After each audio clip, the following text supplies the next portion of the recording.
Welcome you all. We have a very distinguished guest today, Dr. Coşkun Şerefoğlu. He is from the Ankara Development Agency. He is an agricultural economist and rural development expert. Now, I would like to give a brief information about Dr. Şerefoğlu. Dr. Şerefoğlu is an agricultural economist with more than 15 years of experience in rural development, natural resource management, and agri-food policy.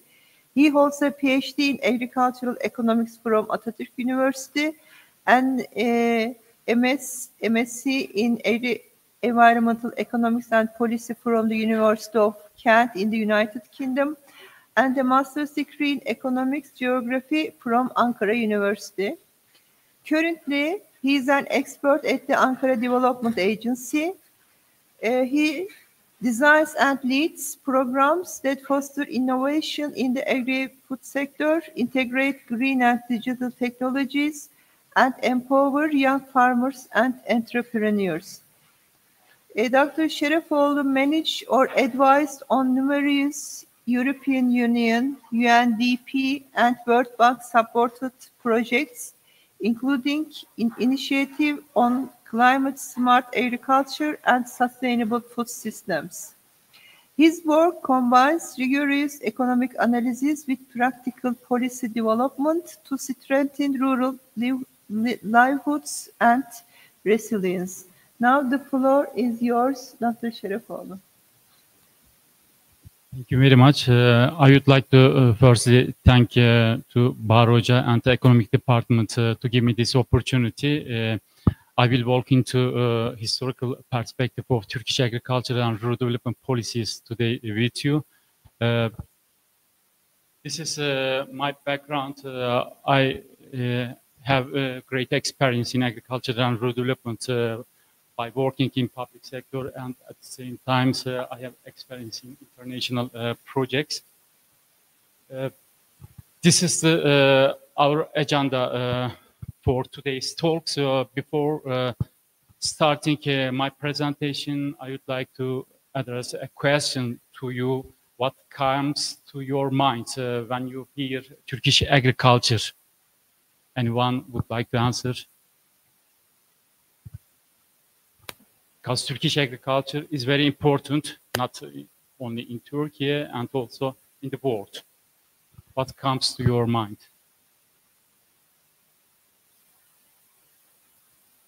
Anyone? Do you think Turkey is strong in agricultural sector? Yes. Harvesting the wheat. It's a wheat country. Let's say. Yes. Perfect. Okay, Turkey is an agricultural actually country. When we look at the statistic, at least the statistics say this, and we will explore the Turkish agricultural sectors with you today. This is our agenda, and I will first start with peasant agriculture in between Ottoman Empire and Turkish Republic. This is very important because I will differentiate the agricultural sector with peasant agriculture and professional agriculture. It means farmers, okay? And I will analyze some terms, some periods by starting 1923, and we will go details in some policies. For example, in 1950s, what happens in Turkish agricultural sectors, how it shaped Turkish agricultural policies in that period. You will see this, and after that I will dip into the rural development policies in Turkey, agriculture and rural development. Rural development policies are also very essential in regard to development policies. We will explore what kind of rural development policies conducted in Turkey, in different regions of Turkey. And after that, I would like to give some brief information about the EU process in terms of agriculture and rural development, because this is very important. After 2000, and most of the Turkish agriculture policies have been shaped by EU policies, because we need to adapt agricultural policies to EU regulations and harmonization. This is very important, and we will see what kind of policies did we change in this process. And I will conclude with some remarks. Firstly, let me start with Theodora Schultz. You probably know Theodora Schultz, Nobel Prize owner, American agricultural economist. And Theodora Schultz think that agriculture is not a static thing, and it evolves with technology, environment, and human capital during the time period. And this is very important. He conducted many agricultural policies in 1960s, 70s, and he is one of the pioneers in agricultural economics. And he had a very great experience in developing countries, and he emphasized many policies for developing countries. Peasant agriculture. This is another economist, sociologue, Theodor Shanin. And Theodor Shanin thinks that agriculture, peasant agriculture, based on domestic households. I would like to give some differentiation about agriculture, peasant agriculture, and farming agriculture. I would like to emphasize the differentiation between the two terms. And second one, land cultivation as the main source of income for peasant agriculture. And the third one, lifestyle compatible with the small village community. And they are not so integrated with urban areas, okay? And the last one, the distance from political and economic power. They have no lobbying power. That's why they are distant from political and economic power, and they are the most disadvantaged group if you compare with the other groups.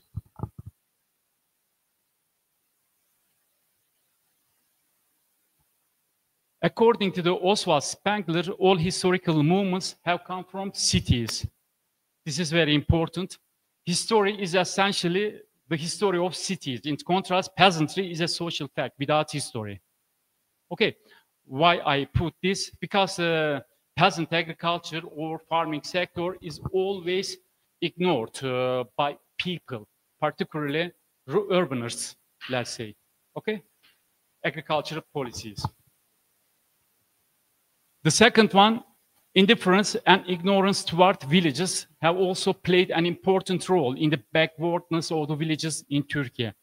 And maybe you come from different countries, and when you compare your countries, the urban areas and rural areas, you will see rural areas are lagging behind the development if compared to urban areas.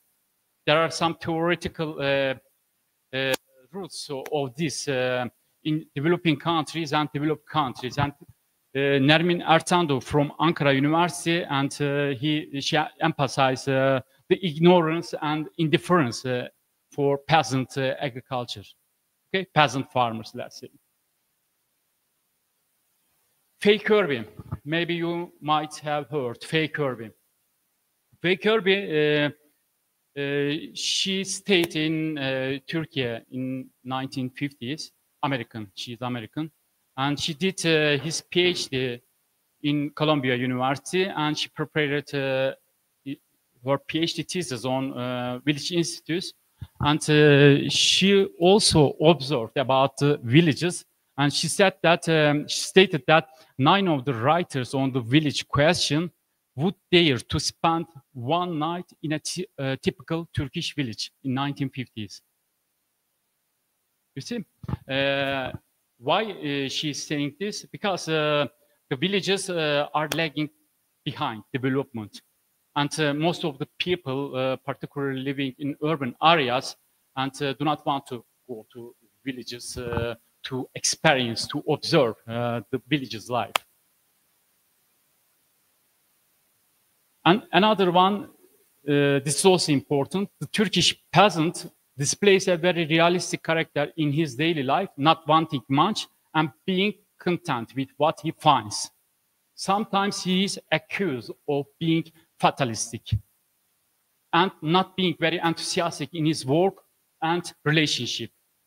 This is not just related with the Turkish peasant. When we are talking about peasant agriculture, wherever you go in the world, in Latin America, in Africa, in other countries, you will see some basic characteristic among peasants.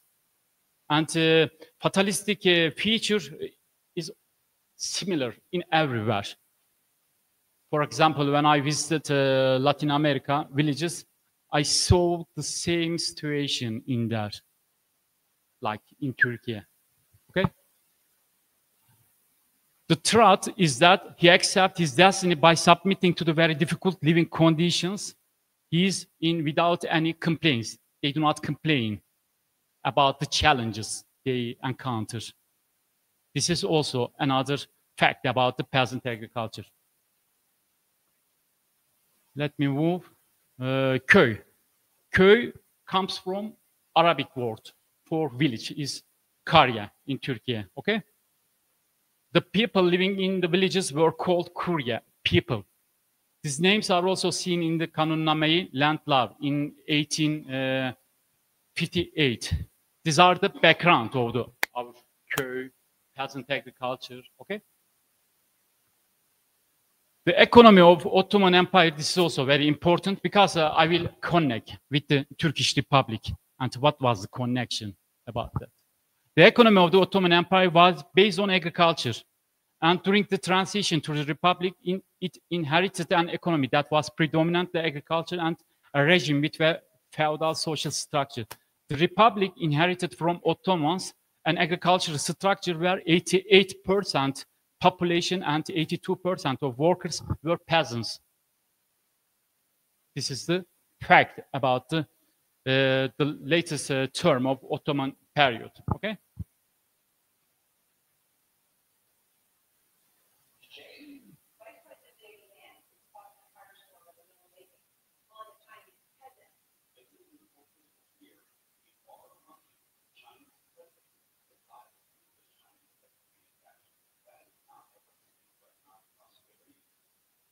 Why do you say Chinese peasants?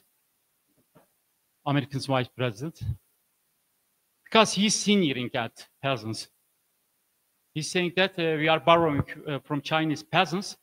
I mean, he just highlights they are not technologically advanced, and we are more advanced than China, and they are peasants. And he's sneering actually the peasants. And it happens among countries.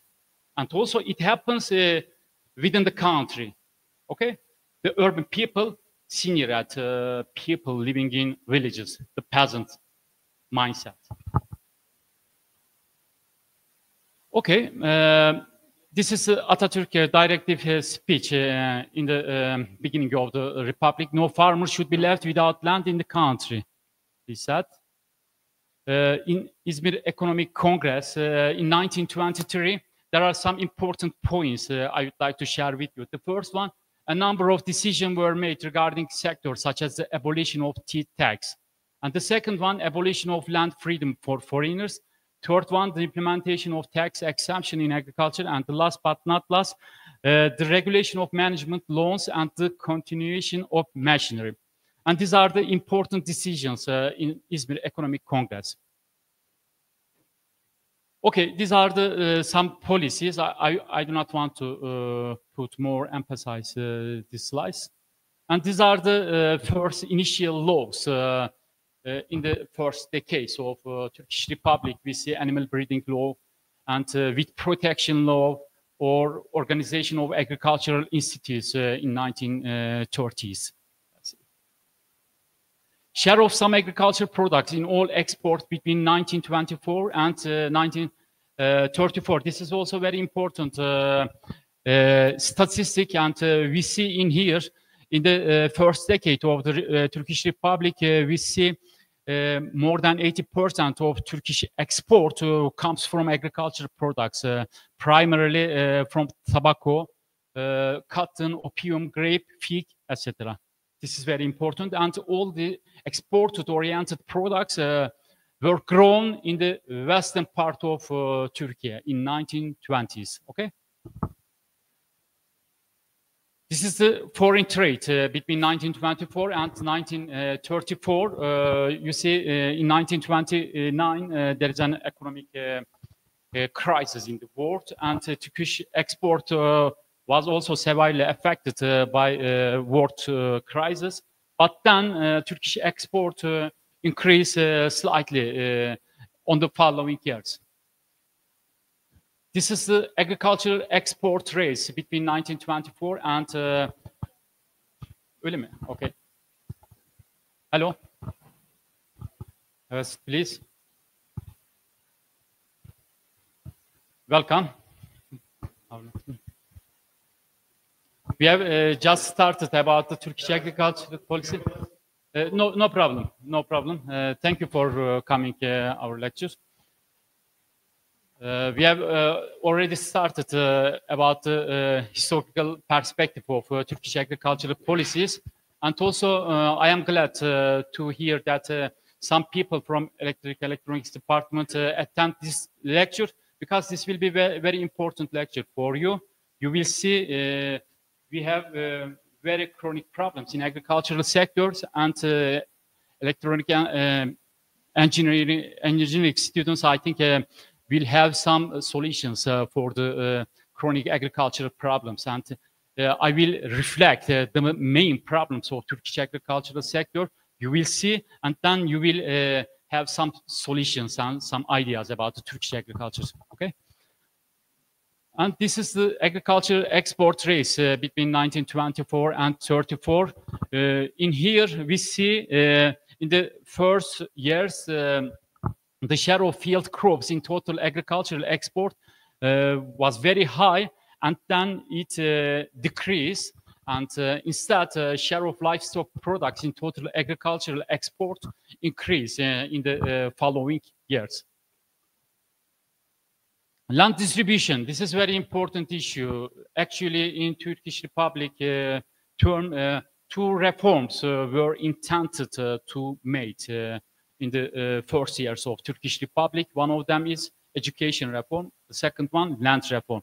And land reform is very important and is directly related with the agricultural growth. Okay, if you implement a land reform perfectly in a country, in a region, and your agricultural growth will increase sharply. But if you cannot succeed in a land reform, and you cannot control all the farming sectors. And this shows actually one fact in that time. You see, in 1930s, actually, there is a land reform draft in Turkey at that time. It is called Köy Ocağı. In 1930s, at the end of 1930s, it was not accepted by Grand Assembly. Actually, in Köy Ocağı, differentiate farmers and peasants, because they are different descriptions and names. But we couldn't pass the law at that time, and due to the Second World War, and it was affected by Second World War. And finally, the land reform was passed in Grand Assembly in 1945. Okay, toprak reform, land reform. And in the land reform, there is a one issue of criticism made by parliamentarians, and this is the land. More than 5,000 dekar land, the number of the families, just 418 people in Turkey at that time. All the discussions in the Grand Assembly were addressing these people. Okay, they are trying to redistribute the land from these people to the landless people. People having no land. But in 1953, a minister was appointed from Adana region, and he became the Minister of Agriculture, and he changed this article in the land. And after that, the Turkish agricultural land reform were prolonged to the future. Actually, we are still dealing with the land reform in Turkey right now. Let's see. This is the fertilizer use. You will see the fertilizer. Fertilizer is very important for agricultural growth. Okay, I will talk about yield a short time later. The yield means that the output per hectare. At the end of the harvest, you seed some wheat, and at the end of the harvest, you collect or harvest the wheat at the end of the season. And you see the amount of wheat at the end of the harvest. This is the fertilizer use in Turkey at that time. Agricultural policies, let me show you a fact about Turkish agricultural sector at that time. You see wheat, barley, all grains. Wheat, buğday, barley, arpa, all grains, diğerleri. We see in wheat, for example, per hectare, the output 1,117 kilogram. You see, in 1938. But when we come to 1950s, you see, 864. Why do you think so? It decreased. Sorry? Yeah, productivity decreases. The weather, due to the weather conditions, because Turkish agricultural sector were based on weather conditions. If the weather is better, and your output, your yield is better. On the otherwise, if the weather, there is a drought, and there is no regular water, and your yield is decreasing during the years. This is very important. But this will change with the technology right now. Nowadays, we are talking different things right now. Okay, I'm just showing the background of Turkish agricultural sector. There is no technology in here at that time. There is no human capital, and because the yield is very related with the human capital, technology used in agricultural sector. When we talk about technology, on those years, we are talking about, for example, fertilizer use, pesticide use, the seeds, okay? All change agricultural yield, what you are using in agricultural sector. This is very important. Another comparison between Turkey and other countries in 1960s. This gives just an idea about the Turkish agricultural sector. You see, Turkey, Bulgaria, Yugoslavia, Italy, Germany. And this comes from UNESCO 1964. The wheat, 8.2 in Turkey. In Bulgaria, 11. Yugoslavia, 11. Italy, 14. Germany, 22. It shows that Germany was more advanced than the other countries at that period in sectors. Okay? For example, when we talk about Germany, we say that, for example, agricultural chemistry was developed by German experts at the end of the 18th century. They are very advanced in agricultural chemistry, let's say. This is another comparison working out. Turkey, USA, France, Czechoslovakia, you see? We need to work more than the other countries in order to produce same amount of output, let's say. This is very important. When we talk about in economic terms, you see in agricultural economics, we talk about land productivity. The second one, labor productivity. The third one, capital. The fourth one, and most importantly for me, human capital. If you have no human capital to use the knowledge, and you cannot succeed the yield rates. Okay. This is the agricultural policies in 1950s. 1950s agricultural policies change a little bit because of the Democratic Party. Okay. One of the most important policies in literature were made in this period in Turkish agricultural sector. And when you go to the villages, the old villagers, when you ask a question, what period do you think Turkish agricultural sector is good? And they will address probably this period for the older generations. Why this is important? Because implementation of community development programs, village development was decoded by OSTİM.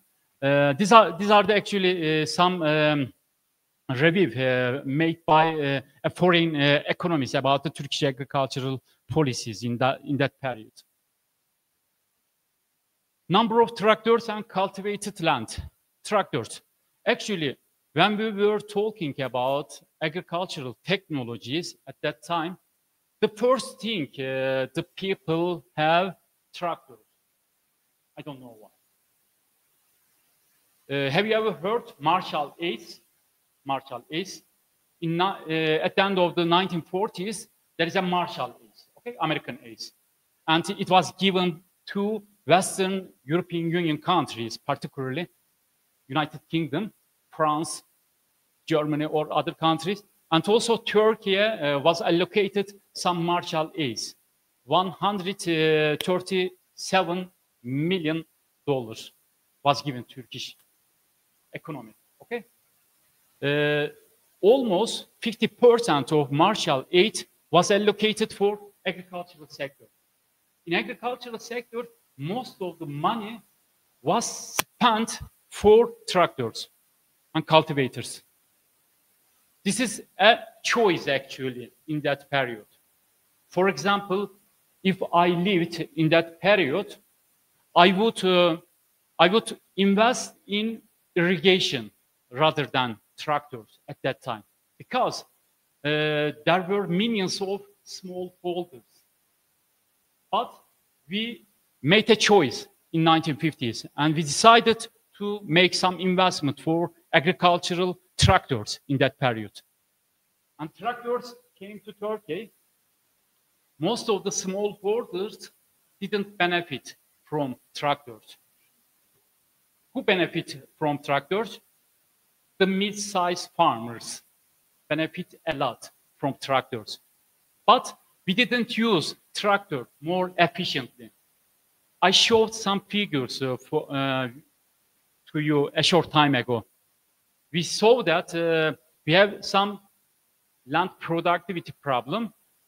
We have labor productivity problem. And also, the third problem comes from agricultural machineries, agricultural tractors. We didn't use them efficiently. It means that, for example, in American farms, a tractor is working, for example, for 8 hours per day. In Turkey, just half hour. Waste of money that you can think. Okay, this shows the tractor. Actually, in 1951, we invited some experts from International Development Bank to analyze Turkish economy, and they analyzed Turkish economy, and they suggested that in Turkish standards, agricultural farm structures, Turkey should have not more than 19,000 tractors. But we didn't listen to the foreign expert, and we increased the number of tractors sharply during the years. But after that, 10 years later, when we decide to go back and what happened to agricultural tractors in Turkey, and most of the reports show that, for example, in southeastern part of Turkey, more than 20% of tractors were idle. they didn't use the tractors, and they were broken. There were no technical services in the districts, in the villages at that time. You see the economic impact of tractors in Turkish economy at that time. This is very important because firstly, you need to teach the people, the farmers, how to use tractors. You need to give some trainings, but he didn't give some specific trainings, and 20% of the tractors going to southeastern regions and were idle, waste of money. This is just to show you how the decisions are made and what happened at the end of the day. This is the number of families distributed the land. You see, we distributed land to the landless people. There is another important expert from Germany. His name Fritz Beit. Maybe you might have heard. He lived in Kırşehir. In Kırşehir region, you might have heard his name. He made many investments, many innovative ideas in Kırşehir region, and he pointed out that Turkey agricultural growth did not happen due to the technological advances. It happened because of the new areas. We always open new areas, and we see the output. Okay, and in 1950s, the foreign experts came to Turkey and look at the agricultural growth increase sharply, and they said that okay, this might happen because of the tractors at that time. But there was no effect of tractor at that time. In the following years, in the subsequent years, there was a drought in Turkish agricultural sector at the end of the 1950s. And we see the agricultural growth dropped sharply. Okay? This is the agricultural growth story regarding the land. Credits provided by Ziraat Bank, you see, in 1950s, the credits given to farmers increased sharply. Fertilizer consumption. Agricultural productivity is related with the rainfall, is related with technology, is related with human capital. Technology is one of the important aspects of technology, comes from chemistry. Okay? You need to be good chemistry in order to be successful in agricultural sector. Agricultural sector cannot be taught separately from other regions. For example, agriculture and chemistry is strongly linked with each other. Agriculture and biology is strongly linked with each other. At the moment, agricultural sector and IT and electronic engineering is strongly linked with each other.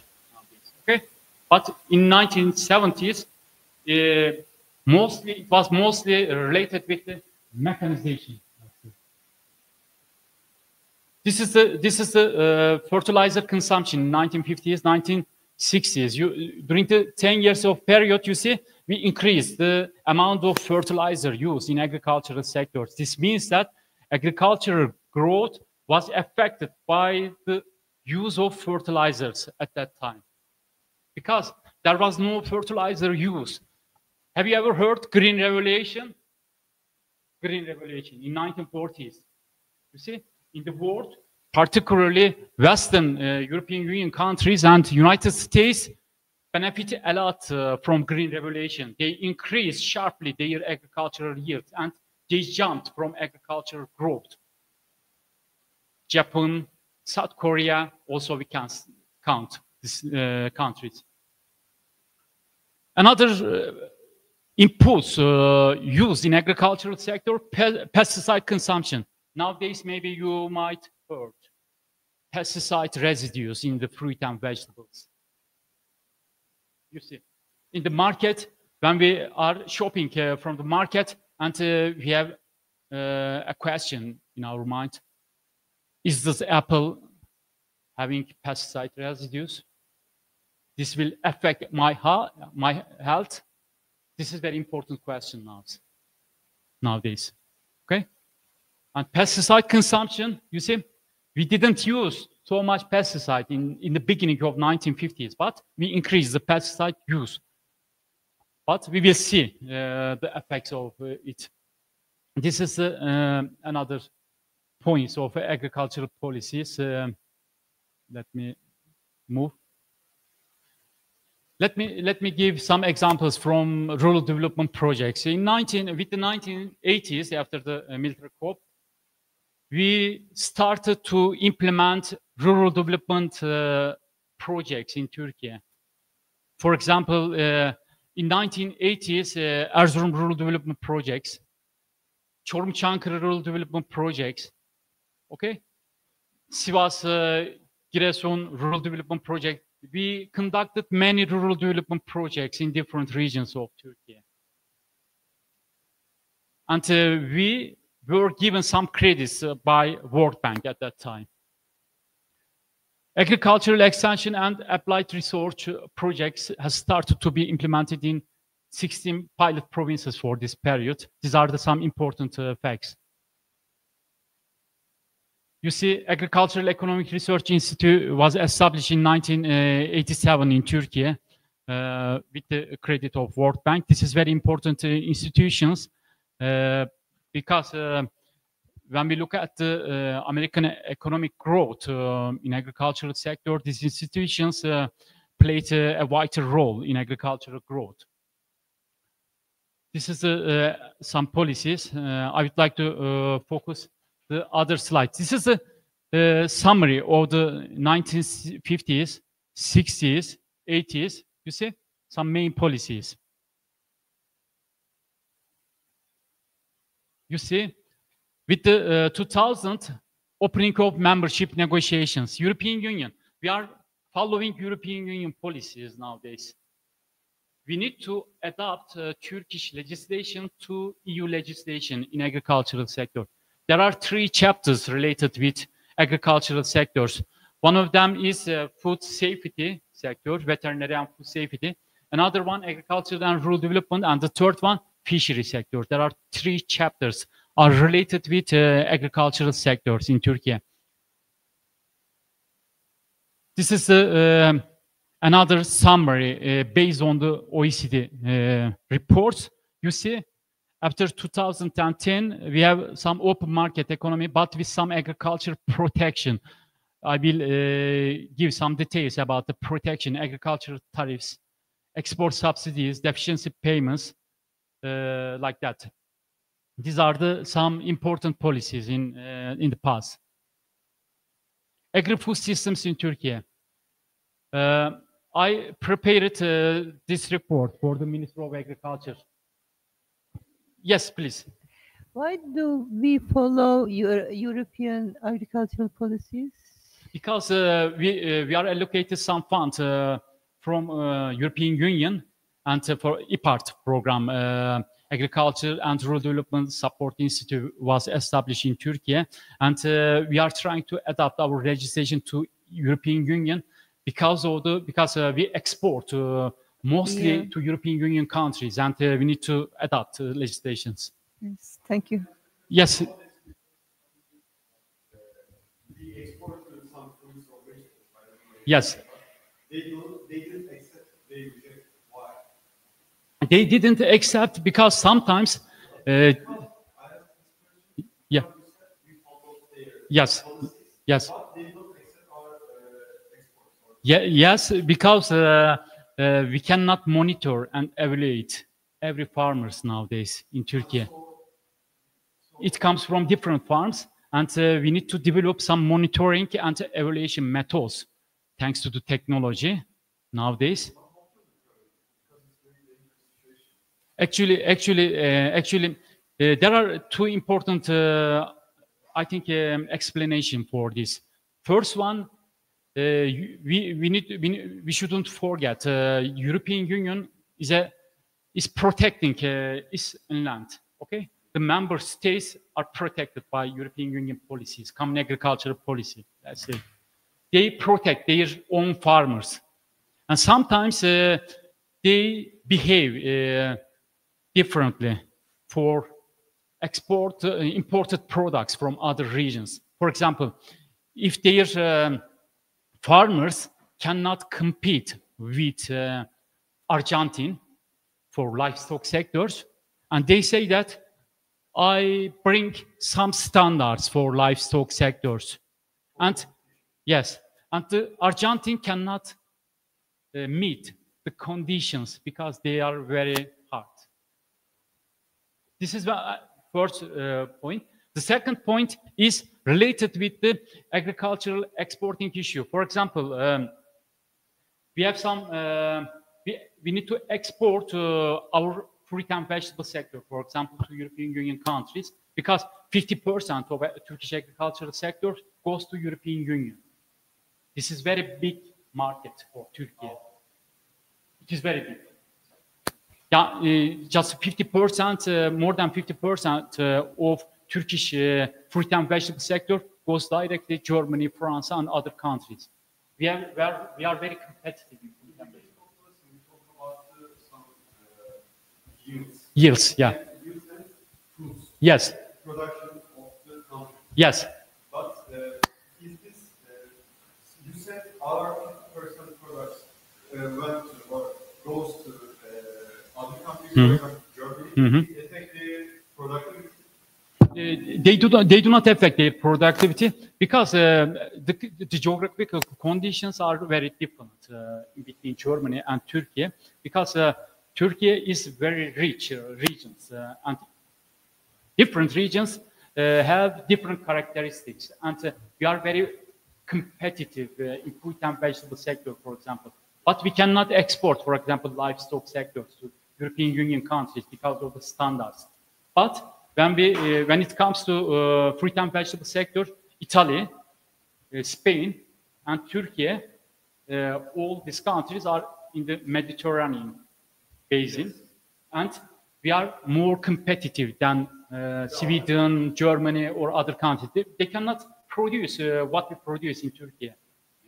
And yes, because of the weather conditions, and also because of the farming population. For example, we are talking about 2.3 million Turkish farmers right now.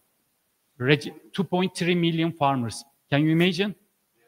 In United States, 1.9 million farmers. United States is 4 times bigger than Turkey. Can you imagine? I will talk about why it is happening in Turkey. What are the main challenges in terms of the number of farmers? Why we cannot export? You said it's related because they didn't grow their products according to the standards. Yes. But pottery products, because there should be protection, the government should take some protection. Yes, it is a very relevant question. Actually, if you have more smallholders, and if you have some farming population more than 2 million, and you need to develop some technologies, and you need to monitor every farm. Yes. It is very difficult right now, actually. Yes. For example, there are lots of farmers. Lots of farmers, and you need to. Do you know? There is a food traceability. Food traceability. I don't know, but I can do it. Yes, food traceability is very important. For example, in United States, in France, in Spain, they made much investment for food traceability. So they can follow their products. Yes, they follow from farmers to consumers every stages in the value chain. We are trying to make some investment, but it is not enough. Yes. If we can do this bring a lot of opportunity. Of course, and also more value-added products in Turkish agricultural sector. Efendim? Yeah. Okay, you can push.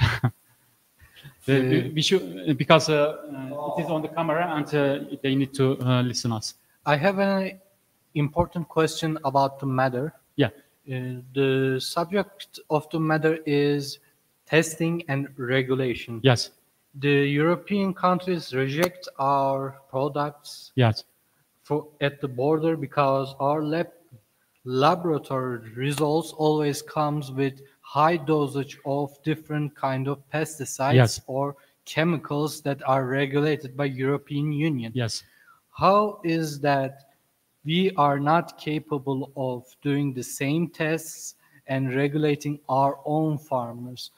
If European Union can afford to search all the food coming from every part of their countries, how can we, a single country, cannot regulate our own farmers? Yes, it is a very good question. Actually, when we look at the European Union policies, there is a common agricultural policy, which was established in 1950s, according to the Roma Treaty, okay, in 1957. It means that they protect their agricultural sector very strongly. 40% of European Union budget goes to common agricultural policy. Can you imagine? More than 40% of budget goes to common agricultural policy in order to be self-sufficient in agricultural sectors. They make much more investment in agricultural sectors. Because when we go back before the Second World War or after the Second World War, it was deprived each region in Europe, Germany, Netherlands, and the other countries. It was a terrible situation. And they realized that agriculture is very important for them. And they established common agricultural policies in 1957. And they spent much more money for agricultural policies. They protect. And you cannot imagine how much money invested in agricultural sector. There are, for example, French agricultural sector is very strong in European Union. And they have very strong lobby in European Commission. If you cut their share, and they have very strong lobby power, and they are against all the policies, the other policies. You cannot do anything. That's why they made a lot of investment. For example, the new candidate countries, the new members, for example, the Balkan European Union countries, they also invested a lot of money for these countries in order to correct the regulations, in order to advance technologically in agricultural sectors. Because the European Union is based on competitiveness. If you want to be competitive in agricultural sector, you need to make some investment in technology in agricultural sectors. Okay? This is very important. And they do not import many products from other countries. For example, if you look at Germany, the number of agricultural farmers in Germany is not so high. They made more investment in industry rather than agricultural sector because of the geographical conditions, weather, etc. But if you look at the French farmers, they are very competitive technologically. And they develop many food traceability tools in agricultural sectors. They monitor from farm to consumers every stage. But at the moment, for example, if you go to market, you want to see where the salad I consume comes from. Can you have an idea? Do you have an idea? No. No.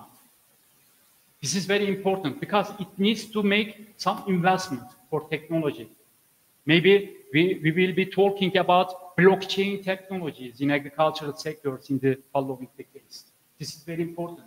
At the moment, IBM and Chinese firms made some investment for blockchain technologies for the grain traceability. Buğday izlenebilirliği. This is very important. And let me give you some specific details about this.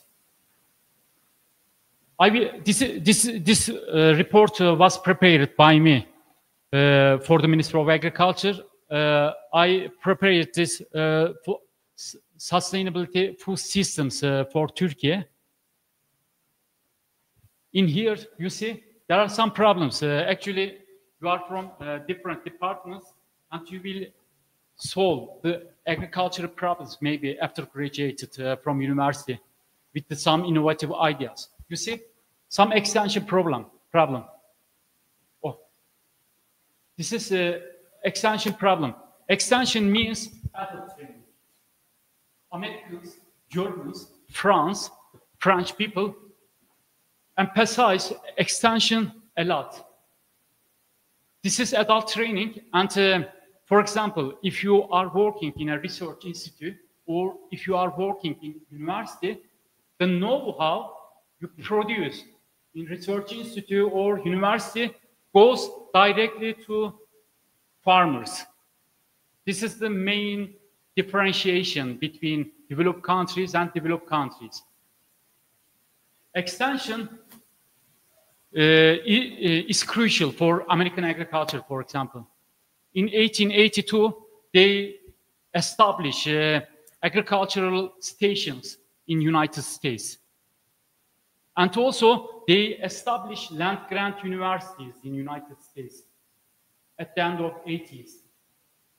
They foresaw the situation of agriculture in that period. And one of the most successful cases in the world comes from United States. Okay? Extension service means that, for example, in developed countries, including Turkey, there is a linear integration, linear way. Okay? In the top, there are some research institutes, or let's say universities, and they develop some products. They have some prototypes, but the products developed by research institutes and universities does not directly go to farmers. Farmers cannot benefit a lot because of some other factors in the value chain, food value chain in Turkey.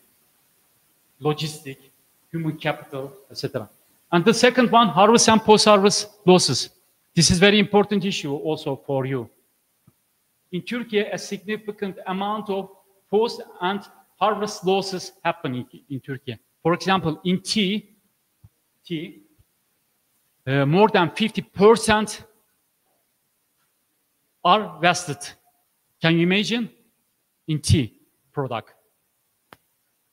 In other products, according to the Turkstat, more than 20% of the most products are wasted. This is very important because we have no sufficient technology to be used in these products. This is very important because it decreases the income of farmers and also increases the risk of food security in Turkey or in other countries. Okay. Nasıl yapalım hocam? Ben bitireyim bir 15 dakika. We can finish then. If you have any questions, you can ask. I will finish in 15 minutes. Okay? Do you have a class? No, we can finish within 15 minutes. Okay, 15 minutes. I will finish. Thank you. And productivity problem. I showed some figures with you. We have some productivity problem in agricultural sector. We need to use technology, okay, in agricultural sector. We are now talking about different technologies. Sensors, for example, in the soils. This comes from satellites, okay, images. Another one, soil and nature degradation, climate. Turkey is severely affected by climate change. Do you know this? Turkey will be water stress country in 2030s. No, this means that we cannot give irrigation to each farm in the following years if there is a drought risk. So we need to use water efficiently. We need to develop some irrigation technologies in agricultural sectors. Okay? Irrigation, watering the fields means. Health problem. Why do you think there is a health problem? Pesticides. Let me give you an example, a fact actually. There is a report published in 2024 by FAO. It gives some insights about the situation in countries. And it shows that in Turkey, we lose 177 billion US dollar each year due to the food systems. 61% of this hidden cost, we cannot calculate actually this hidden cost. 61% comes from health. Because your health, you have some health problems and you go to doctors and he says that you have some disease. Maybe some of them comes from food you consume. Okay? And this is calculated for a country GDP, and it equals to 70% of Turkey's GDP. Can you imagine? Each year, we need to intervene this problem. Yes, please. I have an argument to make about the current situation we are in. Yes. The problem is a lot of farmers cannot gain back the value and time they spend on the costs and production. And there is the problem with foods getting wasted along the transport or on the storage side. We cannot provide enough clean spaces for storage or clean environment for the vegetables or the crops. And we are severely impacted by the weather changes too, and around 40% of our food comes from outside of the country. We are importing a lot of the grains and the vegetables from outside of our country. How can we fix this issue before it will hit everyone living in this country? And when will we be able to fix this problem so that our children can still eat our homegrown vegetables? Yes, it's a very good question. And this is a very depth question also. And I can answer this question in a way that nowadays we have some serious problems in Turkey, you know, aging farming population. The average farmer age is 57. And maybe 10 years later, we will have very serious problems. And most of the young people do not want to prefer to work in agricultural sectors. And most of the farmers want to migrate from rural areas, from villages to urban areas. This is one of the risky situations for Turkey. We need to encourage young people to go villages and produce technologically, not in a conservational way, traditional way, let's say. Okay, this is very important. And also, what you address is also very important because in Turkey, we are still some logistic problems. When you are talking about 2.3 million farmers, and it means that everywhere in remote areas, in remote rural areas, we have some farmers producing some agricultural products. But if you cannot develop your logistics or, let's say, storage facilities in rural areas, you have a very big problems because you are dealing with the perishable products, bozulabilir ürünler, perishable fruit and vegetables. Okay? And if you have some perishable products and you cannot transport from these products from farmers to consumers unless you have developed logistic facilities in rural areas. I visited, for example, China. China restored all rural areas again. And they invested a lot of money for logistics. It is one of the most advantaged parts of Chinese agriculture. They know this.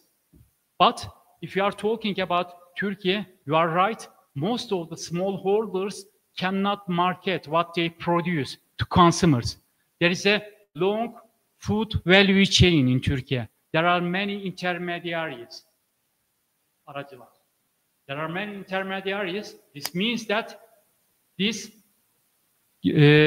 captures the share of smallholders, and the smallholders' income decrease. Okay, they cannot benefit what they produce in Turkey. That's why they try to change their profession, because they cannot benefit a lot, and one of the most disadvantaged group in Turkey.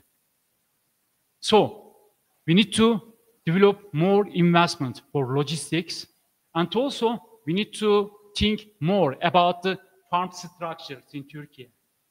Maybe we need to increase the farm size in Turkey. I will mention in one slide in next slide. You will see the fact about the Turkish agriculture, why it is important. Do you have any question? Please ask me. Is thinking or trying to think for better solutions is a good idea, but the problem is whether it should be supported by the government or the small farmers who are already suffering from the causes. Who should fix these problems in the first place? Because talking about the problem doesn't change the problem. Someone needs to do something. Yes. So how should we handle this problem? Actually, they are very good points. They are very related, because it is very good point. There is a chronic problem in the agricultural sector. Most of the policies actually aimed to solve this problem, but they cannot solve this problem, because it is related also with the agricultural farm structure. We will see. Let me show another slide to you. You see, this is the fact of Turkish agricultural sectors. This means that the blue lines shows Turkish agricultural sector is concentrated generally in small size. Okay, you see, more than 80% of Turkish agricultural farms is less than 100 hectares. Can you imagine? They are very small, tiny farms, if compared with the United States, with the France, with the other European Union countries. Very small farms. But if they are small, it is good. Okay, no problem, family farms, you can say. But they are also scattered. Different land plots. For example, this is a farmland, let's say. And I am a farmer. I have a small size of farm in here. Okay? I have a small size of farm in there. I have a small size in there. And if I want to use tractor, how can I use this tractor? I need to use tractor in here.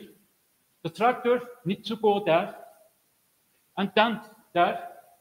But this is not good for productivity for a country. We need to land fragmentation, land consolidation, let's say. We need to think more about land consolidation. For example, in here, what you are seeing, the small farmers cannot benefit from the current situation. They do not benefit a lot. Who benefit? If you have a farm larger than 1,000 hectares, let's say,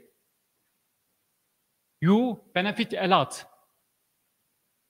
So we need to think more about the size of the farms, because you have to make much more investment for these farms. But it is out of the question for a country if you cannot increase the budget of agricultural sector in a country. But the statistics show that we are not intended to increase the agricultural budget in GDP in the last few decades, let's say. So Another alternative solution is to land consolidation, because it is not effective to serve all these farms. Okay? Let me give you, this is another figure showing France. France made a smart solution in the last 2 decades. They increase the size of the agricultural holdings. At the moment, the average size holdings in France, 40 hectares. In Turkey, 6 hectares. We have tiny agricultural holdings, and they are scattered. You see, there are some agricultural comparisons. I'm finishing. Just want to show some figures because you address the questions. Yes. This shows agricultural financial support. It comes from OECD. You see in here, total support estimate in million US dollars among countries. Where is Turkey? Turkey is here. You see? We invest small amount of money for agricultural sector if compared with the other countries. But I have a question. We have less than United Kingdom and Switzerland and Canada also. They have, but they have no bigger population in England. For example, 200,000 people in England, for example, they are very large farms. Achieved also growth, productivity. Yes, they invested in other policies, but in Turkey we cannot say the same things in Turkey. Yeah, this is very important. Thank you very much. And another point, you see, it is related with you. Agriculture, knowledge, and innovation systems. You see, in Turkey, here, we are here. USA. You see?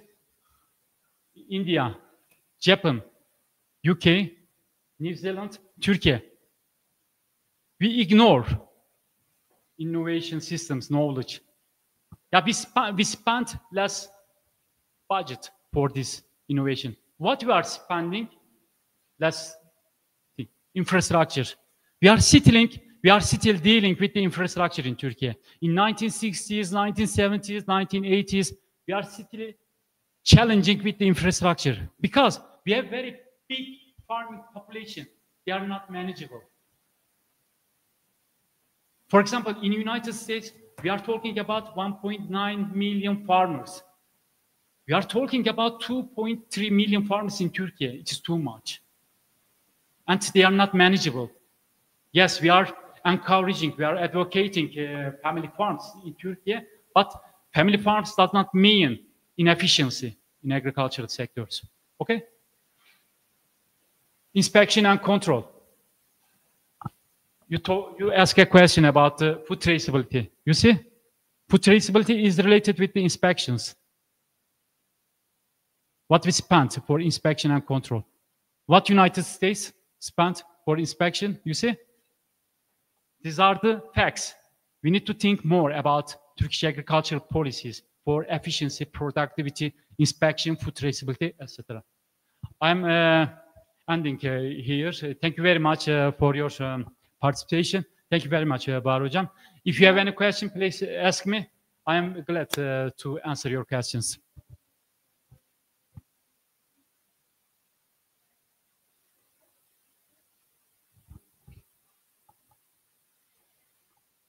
Thank you very much. Thank you.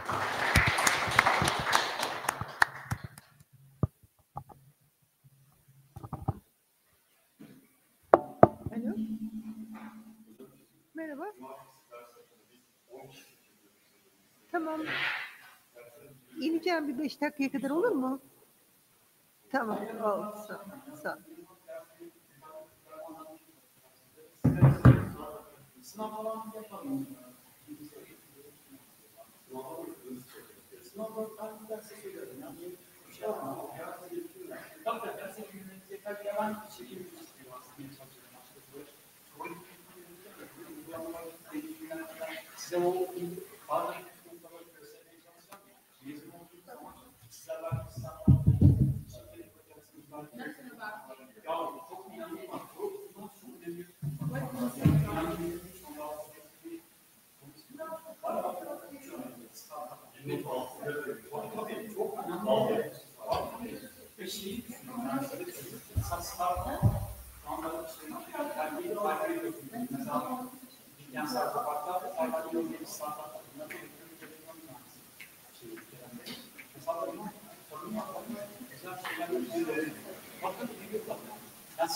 Çok her şeyi yapabilirsiniz. Ben siz ürünleri çok severim. Önemli olan benim zaten sarımı size entegre etmeniz gerekiyor. Yani Türkiye'de olduğunuz şey şu. Sarım bir başına ürünlenmiş oluyor. O yüzden traktör gibi. Ama disiplinle, disiplinle çalışmanız lazım. Sizin sarım problemlerini görmeniz lazım. Şu an mevcut düzeyde kimse bilmiyor. Mesela geçmiş dönemde hiç kimse sarımı bilmiyor. Elektrik, elektronik mühendisliği çalışmak. Ya ben bu şeyleri vermeye çalıştım. Ya işte bilmiyoruz. Sarım falan. Sarım zor yapıyor. Zaten seçebileceksiniz galiba. Bileğini var tekrar buraya Yok, seçenek. Bence memnun kalacaksınız.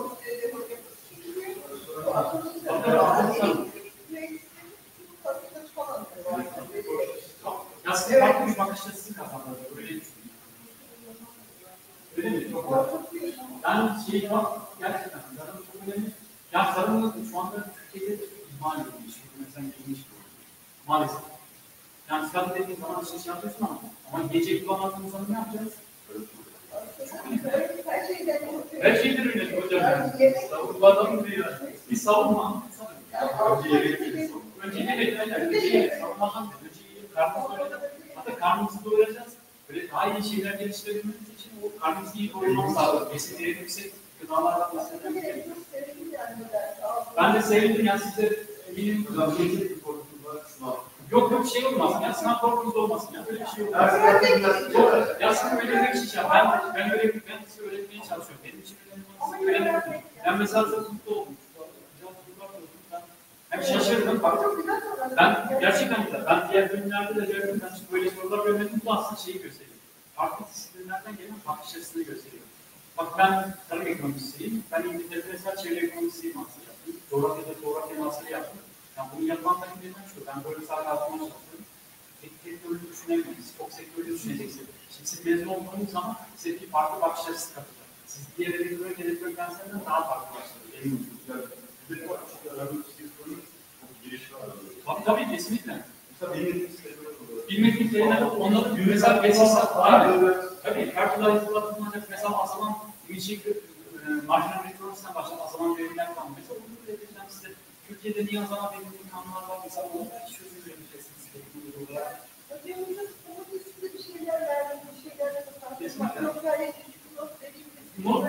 Not iyi bir şey olmaz. Notu çıkarır. Burada şey gibi düşünün. Tabii. Ben mesela Ankara Kalkınma Ajansı'nda çalışıyorum. Yani öğretim görevlisiyim. Özellikle olarak ben uluslararası projelerle falan da çalışıyorum. Birçok deneyimim falan var. Tabii projelerle falan ileride. Belki de siz geleceksiniz, benden mentörlük alacaksınız. Bir proje fikriniz olacak. Sizden mentörlük edeceksiniz. Hiç belli olmaz. Evet. Not alırsınız. Sıkıntı yapmayın. Ya önemli olan yani işi verebilmek istedim. Yani hiç önemli değil. Yani ben sevindim. Teşekkür ederim. Odanız isterseniz. Benim bu odamın değil. Ben Ankara Kalkınma Ajansı'nda bir WhatsApp'ın buluşurdum. Yok hocam ben derste takılı değilim. Araya geldim. Arada kendim geldim. Ama çok kayıtlıyım. Yok ben seçme dersim. Tamam. Anlıyorum. Yani şeyi falan gerçekten çok önemli ders. Ve ben de bunu size vereceğim. Ben şeyleri falan anlatsam. Sosyoloji departmanlardan, sosyologlardan ve farklı disiplinlerde şey yapmaya çalışıyorum. Benim YouTube kanalım falan da var. Oradan da bakın. Yani Türkiye tarımının her şeyini ben YouTube kanalına tutuyorum. Bazen röportajlar yapıyorum. Yalanlarla falan. Ajant ediyorum. Ajanların uzmanlarının şeyini alıyorum. Düşüncesini falan. Zaten uzmanların düşünceleri alıyoruz. Uluslararası başlamaya çalışıyoruz. Ya onlara bir bakın. Yok, ya şu anda verilmiyor ama ben verimini arttırmaya çalışıyorum çünkü geleceğimiz bu. Yani, kesinlikle. Ya geleceğimiz bu. Bak şu an mesela bahsettiğim slaytlarda OECD'de rakamlarda ilk 10. Bu da enflasyon. Bu da enflasyon bakımından ilk 5'teyiz. Düşünebiliyor musun? Mozambik, biz de Türkiye arasında yer alıyoruz. Şimdi şu soruyu sorabilirsiniz. Türkiye bu kadar tarım ülkesinden nasıl böyle Mozambik tahminisi? İşte burada da çözüm üretmemiz gerekiyor hocam.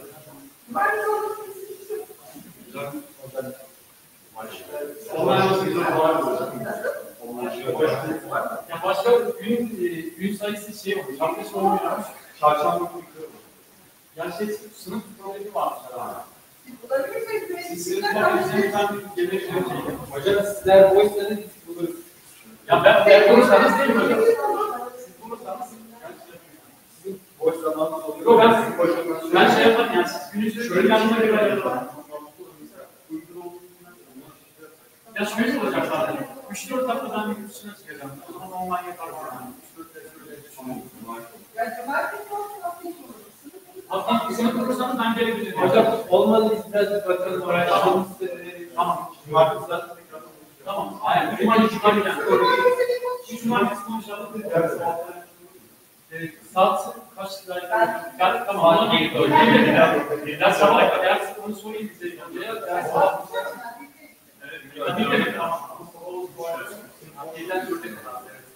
Ya ben bunu yedim. Hocam bize bir haftaya şey Tamam. Cumartesi ekonomi bölümünden de alacaklar.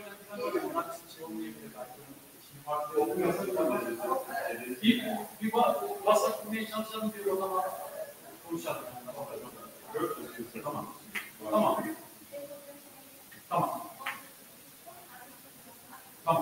Öyle yapalım. Tamam, öyle yapalım. Ben de memnun oldum. Teşekkürler. Görüşmek üzere. Tarihlik ne iş yapmış? Öyle yapalım. Emin olun çok şey değil. En azından öğrenci yolunda İnşallah kaybeder. Yani şey unutmak için unutuyor bazen soru şey. Tabii bu ilgi çekecektir. Tamam. Görüşmek üzere. Size bu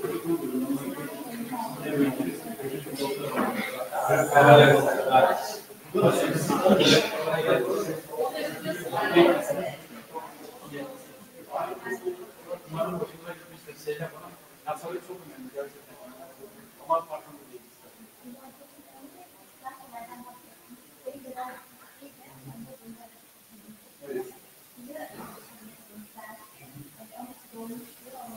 Evet. Kısmet ya. Evet. Geçen şeylerde bir açma şeyi oldu, olmadı. Bugün işte bakalım. İlgilen şey de çok önemli. Ben bu farklı disiplinler yapmak istediği şeyi kullanıyorum. Farklı disiplinleri çalışmak istiyorum. Ekonomi, işte, ama mesela Türkiye'de ekonomi bölümden mesela Türkiye Marketing Sarıcı'da oluyor. Çok yakın. Boğaziçi Üniversitesi'ne gidip işte orada ama gözlemci var. İşte orada selamcı ama tam böyle Sarıcı kökenli gelmiyor. İnşallah iyi olur. Evet. İnşallah güzel olur. Teşekkür ederim.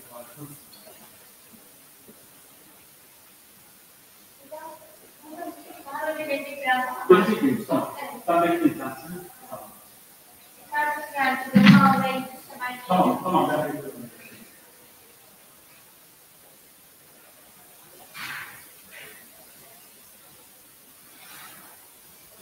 Bugün kapatması için bir iletişim var. Tamam. İşte dokunmak istemedim şu anda. Kendileri kapatırsa daha iyi. Tamam.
dersi beğenmiyor öğrencilerim. Öğrenciler de hani ben anlatıyorum derslerim. Bayağı iyi geliyor. Güzel. Hayır, tabii ben bir tane sorar. Çok farklı. Bunlardan şöyle bir şey var. Hemen iyi okuyacağım. Sizin konuşmasının farklı olsun. İşte baksın sizinle arası şeyi buraya dönüştü. Ekranın yansıları güzel. Ben bir yazardım. Evet, evet. Bak ben herhangi bir kez programı bir kere sağlayışıyor. Bir şeyler bulamadım. Geçen sayfa yaraya geliyoruz karşılaşıyoruz. Bizden bir şey bekliyor ama önemli olan böyle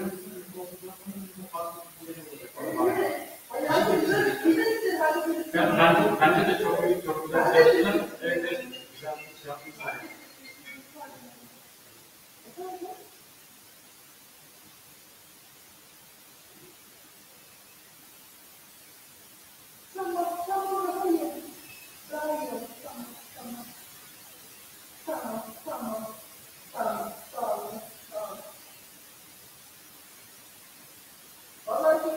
Çok sağ olun hocam. Yani güzel bir şey yaptım yani böyle. Bize şey yapalım yani ya ben gerçekten şey yapmak istiyorum. Yani, ama yapmak istediğim şey şimdi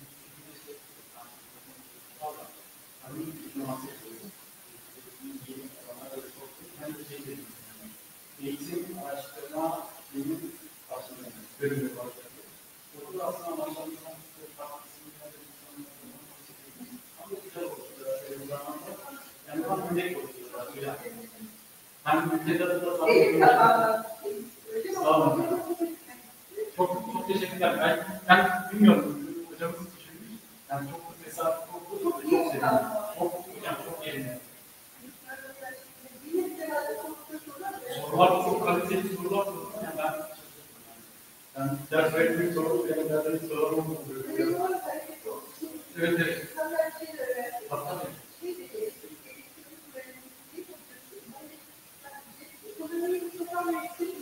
tabii bunu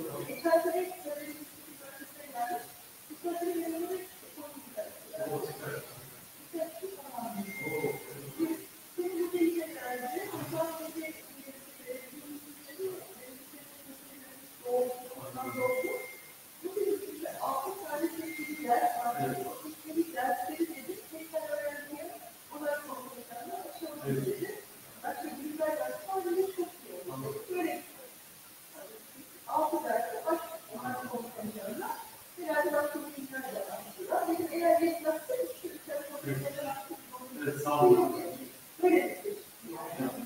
Bence çok yaratıcı olmuş. Bir gösterebilirsiniz ama. Her şey.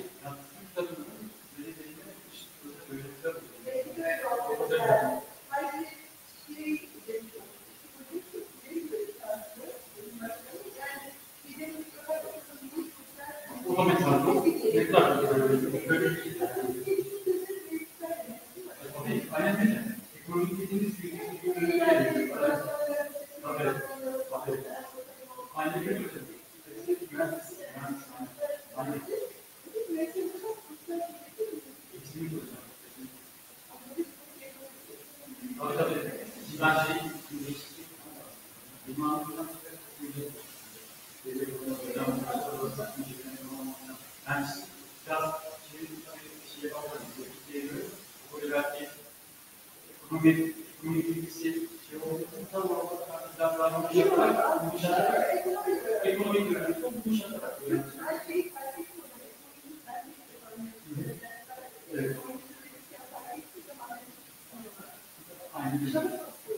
Aynen. Ben işte o yüzden diyorum. Şey oluyor. Aslında farklı disiplinleri ben bilmiyorum. Farklı disiplin aynen. Sen daha sen de yapabiliyorsun. Bu işte farklılaştırıyorum ben. Ben o yüzden dedim ki tanımam size bir farklı şey dağıtayım. Ya o iyi oluyor. Ben şimdi oraya biraz söyleyebilirim. Çok uluslararası şekilde var. Yani çok uzun. Bu eğitimde şekilde birkaç tane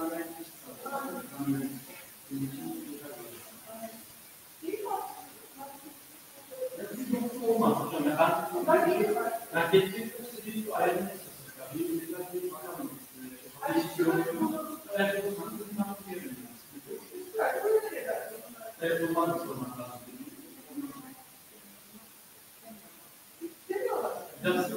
Bu sistemin olarak bir yardım.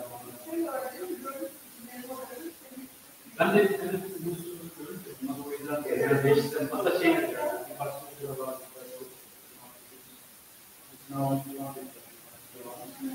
O yüzden bazı şeyler var. Evet,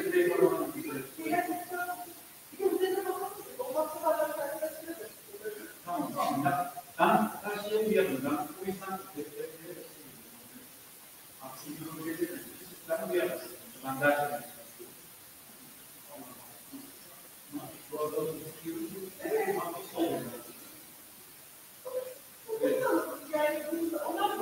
onlarla da söylediler. Bir bakalım. Bakın.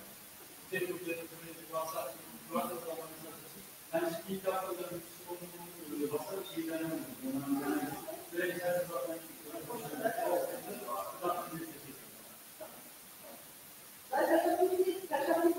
tamam, benim de bekledim. Bir yerdeyiz yani. Temiz olsun. O siz de bekleriz. Şeyler tamam olabilir. Bir de bekleriz. Gelin böyle ayarlı. Bulut farkının hemen karşısına. Eski geri dönüşüm sistemden merkez var. Hemen dışarıda. Cihan tarafını biliyoruz. Bir şeyler hemen arkasına. Bir arada çok var. Merkez var. Onu getirmek için de oluyor. Cihan'dan sağ tarafına. Bir kişinin sağ tarafına. Evet. Ama arada bir farkları var. Tamam işte. Ortaya gelmezsin. O şeyi pek de olacak. Kanar pek de olacak. Kanar'da mesela startuplardan çağırıyorum. Mesela bir gelebilir. Yansın çekim gelebilirsin. Tamam, ben evet, yani gelebilir bir şey. Orada da şey işte bir biyolog getiriyorum hocam. Bir tane kimya mühendisi getiriyorum. Yine ben böyle farklı disiplinleri getiriyorum. Benim amacım hocam farklı disiplinlerde nasıl bir etki yaratabiliriz? Türkiye'de o yapılmıyor şu anda ben gerçekten. Sanırım. Şeyde diyor hocam, yani sektörlere falan gidiyor mesela. Şimdi şeyi yapmaya çalışıyorum bazen. Sektörleri topluyorum. Bazen profesyonel çağırıyorum. IT'cileri çağırıyorum. Tarımı çağırıyorum. Bir oturup duruyorum masaya. Diyorum adapte olacağız okunacak. Profesyonel gelen diyor. Diyorum ki bizim sizin know-how'a ihtiyacımız var. Çok önemli hocam. Yani tarım sektörümüz zor. Know-how'u nasıl getireceğiz? Kapatmak mı? Bunu kapatmak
ben müsaade isteğiniz var mı hocam? Çok teşekkürler hocam. Çok sağ olun. Yani ben güzel bir eğitim vereceğim inşallah. En azından şey yaparız hocam. Evet, aynen bir şey yapalım. Ben çok güzel olsun. Evet. Çok güzel.